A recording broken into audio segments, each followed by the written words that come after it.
Hi guys, it's Vanessa and welcome back to my channel. So today's video, I am going to be giving you guys some tips and advice for what you should do or not to do on your very first week of college. So I'm just going to get straight right into it. My very first advice is to do not stress out too much about not having the class that you need or the class that you want. So usually, at least for my university, the very first week of college is drop and add week, which basically means that you are allowed to drop any classes or add any classes, swap classes without any penalty. So you don't lose your money, nothing happens to you if you end up dropping or adding a class. And professors know it's drop and add week, so some professors do start teaching on day one, but other professors, they tend to wait until the second week to really get into the course material. They also wait until the second week to start making assignments due. I have been in a situation where I did not have a class that I needed or that I wanted, and during drop and add week I was able to find the seat. Just keep checking the website over and over again to see if there's a seat available. My second advice for what you should not do on your very first week of college or before even the semester starts: do not spend all of your money buying the textbooks. Wait until the very first day, and even if it's on the syllabus, it doesn't hurt to ask your professor whether or not it is necessary for you to have a textbook, because if you can save that $100-something from buying a chemistry textbook or whatever textbook, save that $100-something, okay? You can use that money for something else. The third advice that I have for you guys for what you should do on the very first day, or if the class syllabus is available before the very first day, read your syllabus, okay? Read your syllabus so that you know what the professor is expecting. Also on the syllabus, usually the professor, they list all of the assignments and the exam dates. Once you find the exam date, write it down, okay? Write it down on your calendar. I put it on my phone, and I put multiple reminders as well. It would suck for you to not get an A in the class because you forgot about an exam. Also, look at all of the assignments that are listed in the syllabus. This is also very important because you need at least 12 credits to be a full-time student. I know that there are some students, they take 17 credits, 16 credits. When you look at all the assignments for all your courses, if you see that the workload for all of the classes is too much for you, it is best to drop a class or to swap one of your classes for an easier class that can also go towards your major or your minor even. Because even though yes, you're taking all the classes that you need, if the workload is a lot for you, you may not do well in all of your classes. That is why it is important to have a good balance of workload from each class. There are some classes that's going to demand a lot more work than others, so that's why it is good to have maybe 2 to 3 classes that have a heavy medium workload, and have 2 classes that are pretty easy, or not too easy but it's a lot less work. Check the workload for the class so that you do not end up overdoing it for yourself, because that is not good for your mental health. I forgot which number of advice that I am on, so we're just going to forget the numbers. So another advice that I have for you guys is to definitely go to your class on the very first day or attend your Zoom lectures, and then at the very end of class, go to your professor and introduce yourself. Or during Zoom lecture, sometimes the professor will kind of linger towards the end of class to see if anybody have any questions. I recommend for you to at least have one question. Even if you know the answer, just have one question for each professor. That way you can start making conversation, because it is very important when it comes to applying to organizations or grad schools or medical schools, law schools, whatever, to have a letter of recommendation from your professors. Just a fun little question, maybe a question about the course. A question that you can ask is, oh, what is the best way for me to study for your class? That automatically tells the professor that you are trying to get an A, you are trying to do your very best. Or if that professor does research, you can ask them about their research projects, and that shows that you're interested in their project, that shows that you're interested in what they do and everything. Find some questions to flatter your professors. That would definitely start getting the ball rolling, definitely get a conversation going, and hopefully that will end up into a letter of recommendation. Even though you should actually do connect with your professors, because they can actually be great mentors to you guys, but also that letter of recommendation you're going to need that for future schools. So Definitely talk to people in your class, make group chats. With my university, a lot of students, we create class group meets. We have done this even before like Zoom became a whole big thing, but definitely your class group chats would be very helpful. There are some professors at my university that they consider those group chats to be a violation of the code of honesty and stuff like that, but there are other professors, they are totally okay with it. So it depends from professor to professor. If your professor says that they do not want any group chats for the class, do not create a group chat. You do not want to get caught and get in trouble and end up failing a class or something like that because you just didn't follow their simple instructions, you know. But there are some professors that are totally okay with it. They do not see it as a violation at all. It just depends, you know. It depends on who your professor is. So definitely if your professor is okay with it, join group meets, so that way you can connect with students, you can create study groups, you can even make some new friends. And if you are in person, definitely talk to people who are sitting right next to you, because they can be like your study partner, or they could be like a new friend, you know. Like definitely like talk, you know, because it's very lonely to go through a class like all by yourself, especially a challenging class like Orgo. Like I am so happy that I had a friend with me taking Orgo, and actually me taking Orgo, that's how me and one of my friends, we got really close, because we were taking that class together and we were like struggling together and everything. Having her with me taking the class, it made the class more bearable for me. So definitely like talk to somebody, make a friend. It makes the class enjoyable-ish depending on the subject. And you also have like a friend to like rant to about like your grade or about like the assignments or the topic and everything. Like taking the class all by yourself or like not talking to anybody, it could be very lonely, especially if you're struggling. So definitely talk to people. Another advice for what you should not do is to do not go buy a notebook for every brand new class that you are enrolled in. I will buy a notebook for every single class, and then I ended up barely writing in that notebook because I just didn't need to, especially since a lot of things are digital. I ended up just using Microsoft Word or just using a PDF file, because a lot of professors, they do send out their PowerPoints, and I have like a PDF program that I'm able to like annotate and write notes and everything. Yeah, like I have like all of these notebooks. I feel like when you have a notebook, it's best to use it during lecture. Don't write down things on the PowerPoint, write down things of what the professor says, just because that most likely the professors will release the PowerPoint. Even though like the professors will use the PowerPoint as like their guide for like what they should say, but they also say like some extra information from their mouths, which is why it's very important to listen and write down what they say, not really what you see. And a lot of these notebooks, like I didn't use up like all of the pages, so I would basically reuse these notebooks. Do not go to the very first day of class and not have any pens or pencils. Like that is just something you should always have. Like you're going to class, especially when it comes to exam seasons, make sure that you always have a pencil. Another advice that I have for you guys is to please make sure that you get 6 to 8 hours of sleep, most likely 8 hours of sleep. But I'm gonna be realistic, I feel like the most that a college student would be happy to get would be 6 hours of sleep. I don't hear a lot of college students getting 8 hours of sleep.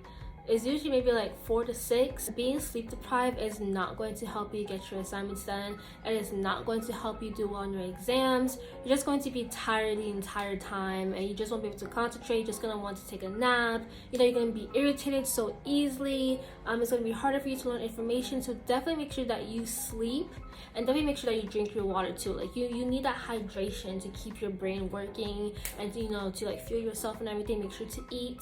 Honestly, it sounds crazy, but I actually sometimes forget to eat. Like I'll be so busy studying for an exam or getting all my assignments done that I would actually forget to eat. Like, and I don't think I'm the only one. You have to eat every single day, but like when you're so overwhelmed with assignments and like you have an exam coming up, sometimes you may forget. So definitely remember to eat. Put a reminder if you have to eat. Put a reminder to drink water. I highly recommend for you guys to start a routine on the very first day of class, because that kind of sets the tone for the rest of the semester. For like the first week, to like get like all the basic assignments out the way, like we have syllabus quizzes, we have like get to know me discussion posts, like get all of those things out the way. Start looking at the assignments, start looking at the modules, try to start to get ahead, start completing the assignments that are already available for you to complete. That way on the second week you won't be overwhelmed with all of these due dates. I highly recommend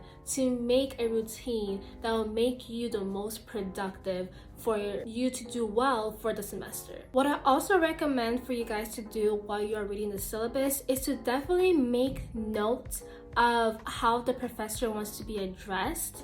There are some professors, they have PhDs, and you do not want to introduce your professor as Professor this, and they're actually doctors. That is a terrible first start. Every single time that I address a professor, even in emails, I always check the syllabus to see if they have a PhD. I do not want to make that mistake, because there are some people, they can't take offense to that, and also getting a PhD is not easy at all. Yeah, so definitely make sure you address them properly. Also make notes on how they want to be communicated. There are some professors, they prefer for you to email them through your UF email or whatever university email, and there are some professors, they prefer for you to use Canvas email system. Canvas is the system that UF uses for basically all of our courses. So definitely make note on how they want to be communicated, because if you send them an email but they prefer Canvas emails, that can make them upset, and you don't want to upset your professor on the very first day or on the very first week of college. Or maybe they may not even see your email, because I know some professors, they get so many emails that they prefer for you to message them on the Canvas email system. That way they can differentiate between class emails and their work email. Another advice that I have for you guys for your very first day of college or for a brand new semester is to dress up. Put on a cute outfit, do your makeup and everything, because it just makes you feel so much better. It gives you some energy. Even when it comes to Zoom lectures, today I had dressed up and I wanted to participate more, because I look good, which made me feel good, and it just made me want to participate, gave me energy and everything. So dressing up really does give you that energy that you need to basically have confidence in yourself. It kind of sets the tone already. It's your first impression with new people. And then if you are doing online classes, show your face on camera, especially if your university only does online classes. If all of your classes are online, turn on your camera. That way your professor can see you, and by you having your camera on, it kind of makes you be more alert, because now everybody can see you. So you can't just be in your PJs, or well, you can be in your PJs sort of. If your camera on, you're not just going to be laying down in your bed, falling asleep or anything like that, because everyone can see you, including the professor. Turning on your camera will also help you stay alert, and also it allows your classmates to get to know you or get to see you, and also the professor gets to see you as well. You want to make yourself known. You want to kind of show your presence in your online classes as well. Another advice that I have for you guys regarding the syllabus is to write down the important things. So for me, what I do, as I read the syllabus for each class, I ended up writing down the professor's name, the TAs, if there was a small amount of TAs. I wrote down the quiz dates, the exam dates. I wrote down important information, because the syllabus can be pretty long. I'm not gonna lie. There are some syllabus there are over 10 pages long. There are some that are 3 pages long. The syllabus is where you should always go for information first, and then you will ask your TA or your professor. I personally don't feel like reading that whole document over and over again, so I read it one time during the beginning of the semester, and I write down all of the important details. And if I do have any questions, or if I want to make sure about something, then I will go back to the syllabus to confirm everything. So for example, for my immunology class, I have the class right here, and then I have the professor name, I have the TA's name, I have the office hours. Definitely keep note of office hours, because that is a time that you can ask your professor any questions you may have, to get to know your professor, for your professor to know you. So I write down the office hours. It's not really a class, but it's something that you should know, so that you can attend, go to office hours. And in this class, I actually did not know. So as I was reading the syllabus, I actually have the option to go to this class in person, or I can just watch the recorded Zoom lectures.